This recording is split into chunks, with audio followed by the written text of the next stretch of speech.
नमस्कार दोस्तों, मैं आपका अपना मोहंती यादव। आप देख रहे हैं एन इंडियन अपडेट। दोस्तों, आज के इस एपिसोड में मैं कुछ महत्वपूर्ण बातें करने जा रहा हूं। आपसे अनुरोध है कि आप इस एपिसोड को पूरा सुनें और अपनी प्रतिक्रिया जरूर दें, क्योंकि आज के एपिसोड में मैं जो बातें करने जा रहा हूं वो मेरे आपके जीवन से और मेरे देश के जीवन से जुड़ी हुई हैं। दोस्तों, हमारे देश में जहाँ साल में से 6 महीने इलेक्शन में ही गुजर जाते हैं और हम लोग पॉलिटिकल आंकड़े बढ़ाने में ही लगे रहते हैं, हमेशा ये उम्मीद करते हैं कि जो भी सरकार आए हमारी सारी समस्याओं को दूर कर दे और हमारे जीवन में कोई भी समस्या ना बचे। और बहुत इंपॉर्टेंट और बहुत अच्छी बात यह है दोस्तों कि हम लोग जातिवाद की जकड़न से कहीं ना कहीं दूर निकल रहे हैं। लेकिन दोस्तों, क्या जातिवाद की जकड़न से हम दूर निकल रहे हैं और जातिवाद हमारी दुनिया से दूर हो रहा है, या जातिवाद पीछे खड़ा होकर हमें देख रहा है कि जैसे ही मौका लगे वो फिर वापस आए? इन सब बातों को भी मैं इस वीडियो में जरूर शामिल करूंगा। खैर दोस्तों, 5 राज्यों के इलेक्शन हो चुके हैं, उनके रिजल्ट आ चुके हैं और 3 राज्यों में बीजेपी जीत चुकी है, 1 राज्य में कांग्रेस। बीजेपी के सपोर्टर खुश हो सकते हैं कि उनकी पार्टी जीत गई है, उनकी पार्टी की अच्छी नीतियों का ये रिजल्ट आया है। और कांग्रेस के सपोर्टर खुश हो सकते हैं कि उन्होंने साउथ में बीजेपी को नहीं घुसने दिया और साउथ में एक और राज्य तेलंगाना में उनकी वापसी हुई है। विभिन्न पॉलिटिकल पंडित और एक्सपर्ट अपने अपने आइडियोलॉजी, अपने अपने व्यू के हिसाब से अपनी अपनी बातें कर रहे हैं या करेंगे। और इम्पोर्टेंट ये है दोस्तों, कोई भी बात झूठी नहीं है, सारी बातें सच्ची हैं। क्योंकि जैसे एक जातिवाद से ग्रस्त आदमी अपनी बातों को जातिवाद पे ही रखता है, वैसे ही पॉलिटिकल पंडित भी अपनी अपनी आइडियोलॉजी पर रखते हैं। इसलिए जिस पॉइंट पे वो बात कर रहे हैं उस पॉइंट पे उनकी बात सही है, जिस पर दूसरे बात कर रहे हैं उस पर उनकी बात सही है। खैर दोस्तों, रिजल्ट के बारे में ज़्यादा बात नहीं करेंगे, वो सब तो आपको पहले से ही पता है। बात कुछ और करेंगे दोस्तों। 5 राज्यों में सबसे पहले चलते हैं मध्य प्रदेश। खैर मध्य प्रदेश तो एक नाम ही है, बाकी हर राज्य की वही कहानी है। पिछले 20 साल में जहां लगभग 18 साल बीजेपी शासन में रही और ज़्यादातर समय शिवराज सिंह चौहान, जिन्हें मामा जी भी कहा जाता है, शासन में ही रहे। खैर मैं ऐसा भी नहीं कहता उन्होंने कुछ नहीं किया है, और मैं ये भी क्लेम नहीं करता स्टेट को वो इतने आगे ले गए हैं कि उनका स्टेट कैलिफोर्निया से भी अच्छा स्टेट बन गया है। दोनों ही बातें गलत हैं। स्टेट में काम भी हुआ है और स्टेट में उतना काम भी नहीं हुआ है कि उसकी गुणगान प्रशंसा की जाए।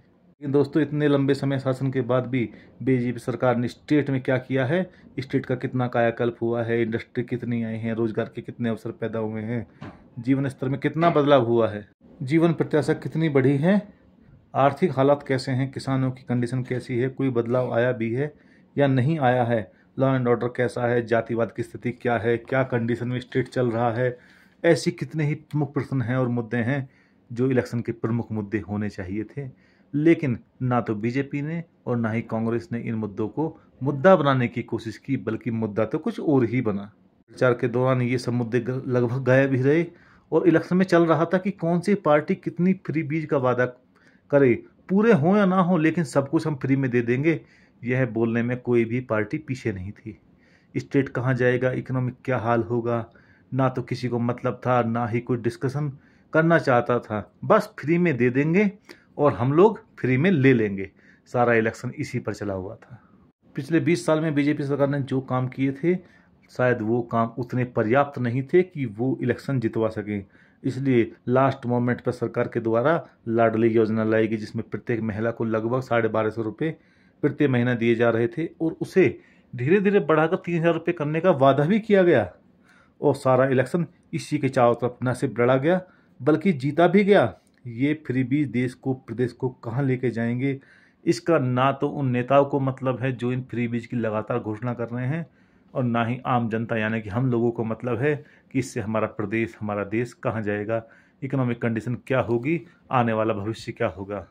क्योंकि दोस्तों, उधार लेकर घी पीना कोई अच्छी बात तो है नहीं, या कोई फायदे की बात नहीं है।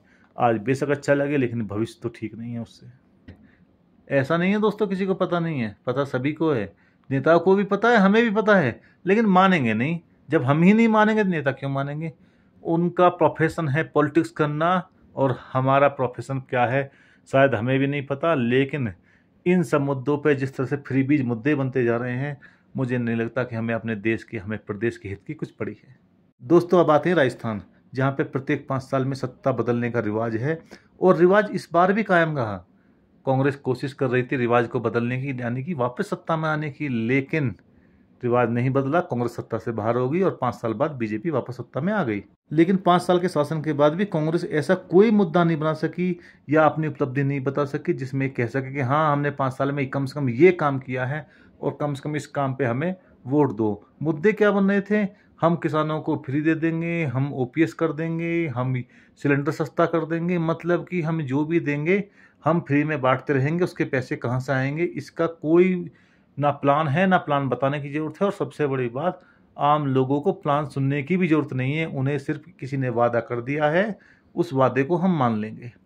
फ्री बीज के समानांतर कम से कम एक अच्छी बात चल रही है कि इस फ्री बीज ने कहीं ना कहीं जातिवादी राजनीति को बाहर करने की कोशिश की है, काफ़ी हद तक सक्सेसफुल भी हुई है। हाँ दोस्तों, इस चीज़ में एक चीज़ अच्छी हुई है, law and order. Janata vote देते समय थोड़ा बहुत लॉ एंड ऑर्डर का भी ध्यान रखती है कि किस स्टेट में क्या लॉ एंड ऑर्डर है। अब राजस्थान के इलेक्शन के प्रमुख मुद्दे थे फ्री बीज, सस्ते सिलेंडर, हिंदू मुस्लिम तुष्टीकरण, कन्हैया लाल हत्याकांड जैसे मुद्दे थे, लेकिन विकास के बारे में 0% बात हो रही थी।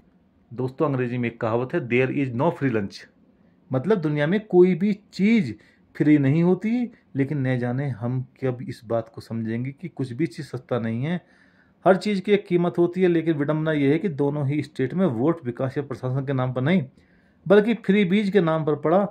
दोस्तों, अब इसमें किसकी गलती माने, ये मैं आपके विवेक पर छोड़ता हूँ, और आपसे अनुरोध है कि आप अपनी प्रतिक्रिया कमेंट सेक्शन में जरूर दें।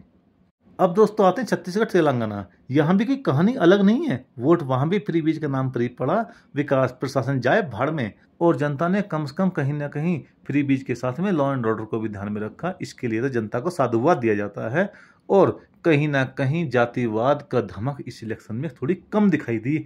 ऐसा नहीं कि खत्म हो गया, लेकिन हाँ, कम तो दिखाई दी भाई। दोस्तों, अब आते हैं देश के अच्छे खासे पढ़े लिखे माने जाने वाले तबके, यानी कि गवर्नमेंट कर्मचारी की तरफ, जो सही मायने में सरकार का हिस्सा है या सरकार चलाता है। उससे ज़्यादा सरकार की फंक्शनिंग को कोई नहीं जान सकता कि सरकार कैसे काम कर रही है और सरकार कितना काम कर रही है, सरकार सही काम कर रही है, गलत काम कर रही है, इससे ज़्यादा कोई नहीं जानता, क्योंकि ये खुद ही सरकार है। लेकिन सरकार की वर्किंग स्टाइल, विकास की प्रति प्रतिबद्धता, सरकारी कर्मचारी को शायद इस बात से कोई मतलब ही नहीं है सरकार अच्छा काम कर रही है, सरकार का फंक्शन अच्छा है या खराब है, सरकार विकास करना चाहती है या नहीं चाहती है। इससे सरकारी कर्मचारी को तो कम से कम मुझे कोई मतलब दिखाई नहीं दिया।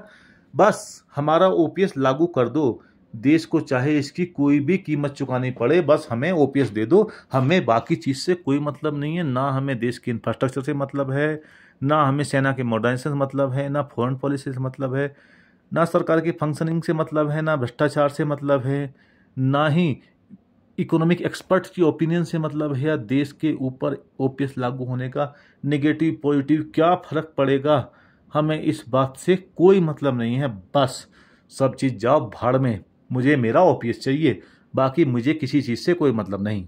ऐसा ही एक बार सेना के सेवानिवृत्त सैनिकों यानी कि एक्स मैन ने आंदोलन करके सरकार को प्रेशर में ला करके 1 रैंक 1 पेंशन लागू करवा लिया। उसका रिजल्ट क्या आया?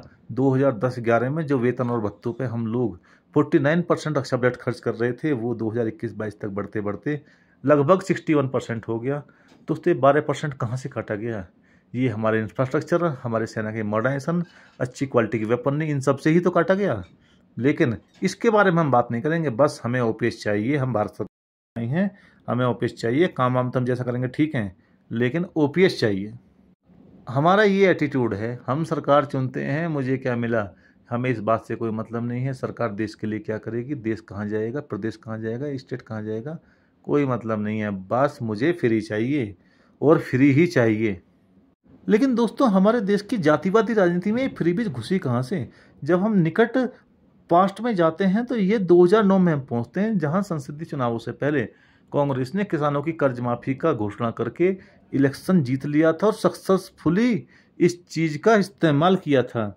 उसके बाद केजरीवाल ने इसी फ्री बीज को नई ऊंचाइयों पर पहुंचा दिया, और अब तो बीजेपी समेत सभी राजनीतिक पार्टियों ने इसे चुनावी राजनीति में सफलता का एक शॉर्टकट मान लिया है। देश को क्या नुकसान है किसी को मतलब नहीं है, बस मुझे इलेक्शन जीतना है। दोस्तों, राजनीतिक पार्टियां 2 पैटर्न में काम करती हैं। एक पैटर्न में वो जनता के मूड के हिसाब से अपनी स्ट्रेटेजी बनाती हैं, और दूसरे पैटर्न में वो अपनी स्ट्रेटेजी के हिसाब से जनता के मूड को चेंज करती हैं। अब उनको जो सूट करता है वो वैसा करती हैं, लेकिन उनको शायद देश से मतलब ना हो, लेकिन हमें तो देश से मतलब होना ही चाहिए। अब दोस्तों, आपको सोचना है कि आज आपको फ्री बीज चाहिए देश की मजबूती। मैं यहाँ किसी पार्टी का सपोर्ट नहीं कर रहा हूँ, ये अलग बात है, मेरा भी एक व्यू है, लेकिन मैं किसी पार्टी का सपोर्ट नहीं कर रहा हूँ। लेकिन मुझे अच्छा नहीं लग रहा है कि जिस तरह से इलेक्शन लड़ा गया है और जीता गया है, ये कम से कम देश के भविष्य के लिए तो सुखद नहीं है। दोस्तों इजराइल को देखो, जब देश पे हमला हुआ तो लोग अपने करोड़ों रुपए की नौकरी और बिजनेस छोड़ के वापस अपने देश चले गए।